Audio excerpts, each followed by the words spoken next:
This block plane blade is dull, so let's sharpen it up real quick. The very first thing I do with an adjustable mouth plane is open the mouth wide open and lock that nut down. When I get this super sharp blade back in here, I don't want to risk bumping it against the back of the mouth. Next thing I do is loosen the disc off and pull the cap iron off and put it away from where the water is going to be. Then I'm going to pull this iron out and wipe the oil and sawdust, whatever's accumulated under it. Sometimes I'll get a little wax built up here from lubricating the sole of the plane.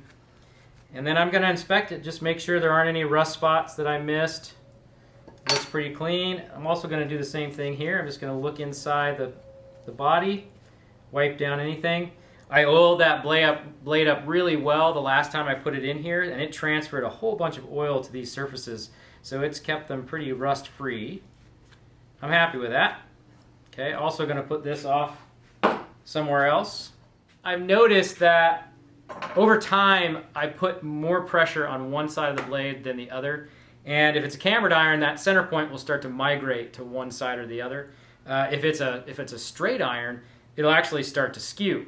So I just do a quick look with a square to see, before I sharpen, to see if I'm a little out of line, and then I can counter that by changing where I put my finger pressure as I'm sharpening. The first thing I do as a sort of force of habit is take a few swipes on the back of the iron on this stone. And this is a holdover from when I used to polish the backs of my irons all the time, my plane irons.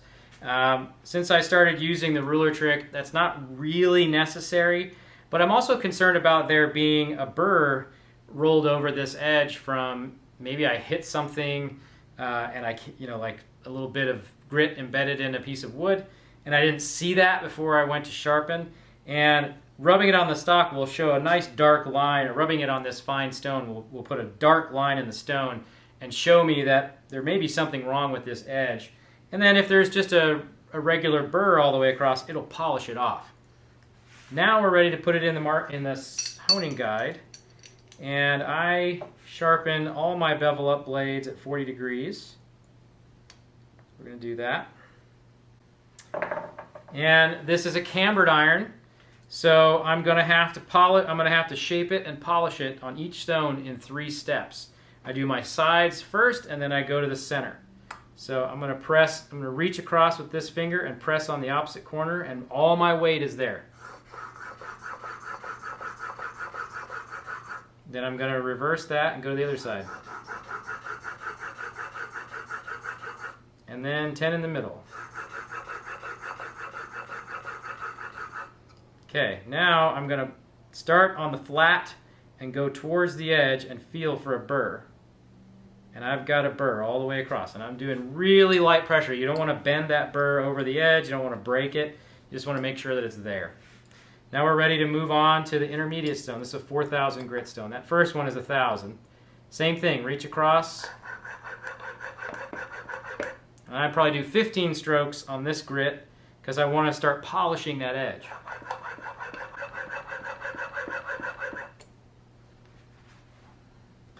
And now the final step.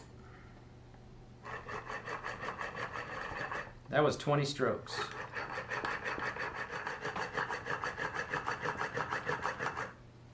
Okay.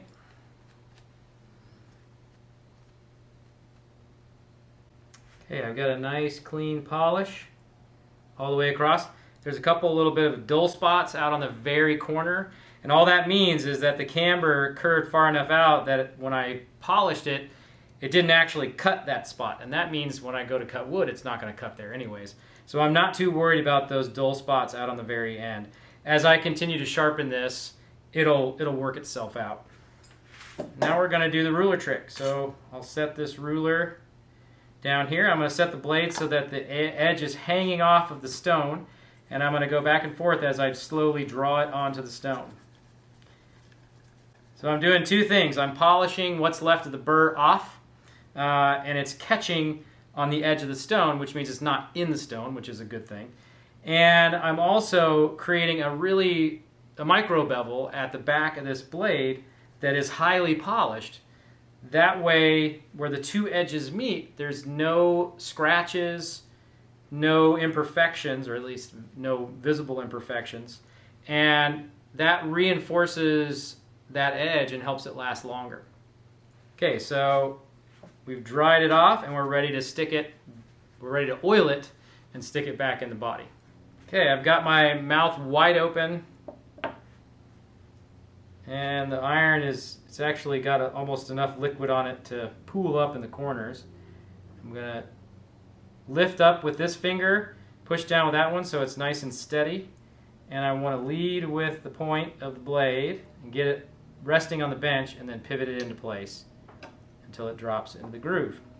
Now I'm going to drop the cap iron on there, or the lever cap, excuse me, and I'm moving it just with light finger pressure until it stops, and then I'll give it 1/8 of a turn, maybe 1/4 of a turn, until it just starts to resist as I'm turning it. That blade is sticking out pretty well. So I'm going to go ahead and close the mouth up pretty tight. And I'm going to sight down this sole to see what the blade is doing. Let's take a test cut. It's cutting all the way across. And that's why we can see the whole edge. So I'm going to back this off. And then take the backlash out.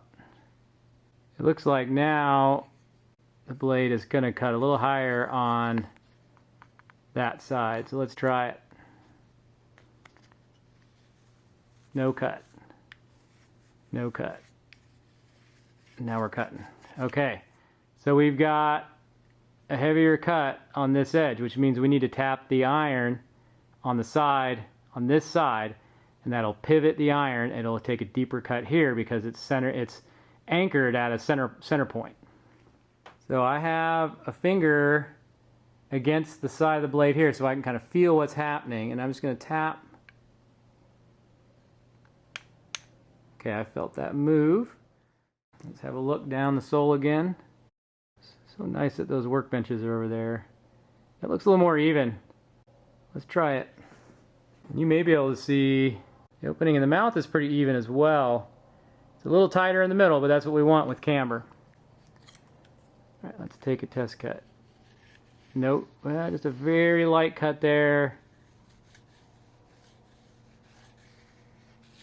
No cut here, but now it's cutting closer to the middle. So we did move it a little bit, but we need to move it some more. Again, I got my finger on the side of the iron here. I'm just going to tap it. Okay, it moved again. I'm going to give this wheel a little bit of just a tiny bit of adjustment, tighten it up a tiny bit. All right, let's take a cut. Okay, now we got no cut, or almost no cut right there on the corner. And no cut on this corner. We're getting shavings. You can see them coming out, maybe. There they go. And the middle. Okay, so that's what we want. And just to give you an idea, you can just barely see that black line across the sole. So let's take some test cuts and see how this thing cuts. All right, so now I can tell that that shaving came from a cambered iron because it's dimpled. It's all puckered up. And so you can see the surface of the shaving is wavy, but the edges are straight. So it's taking a thinner cut here. That's actually a pretty good cut. So let me move it over so that the edge of the blade is not hanging off the side. And I'll show you. You can see where that shaving is in the mouth. It didn't cut at the edge, and that's what we want. Tell you what, why don't we use something a little bigger to clean it up first.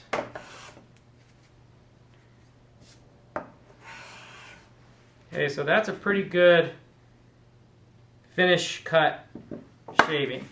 That's what you want when you're trying to do a finish pass. And you can see that that shaving is not as wide as the blade. It's tapered out on either side. It comes up out of the edge so that it doesn't cut all the way through the material. That's what you want with a cambered iron. I don't have to worry about any gutter marks on the surface of this board now that I got this thing sharp and set up properly.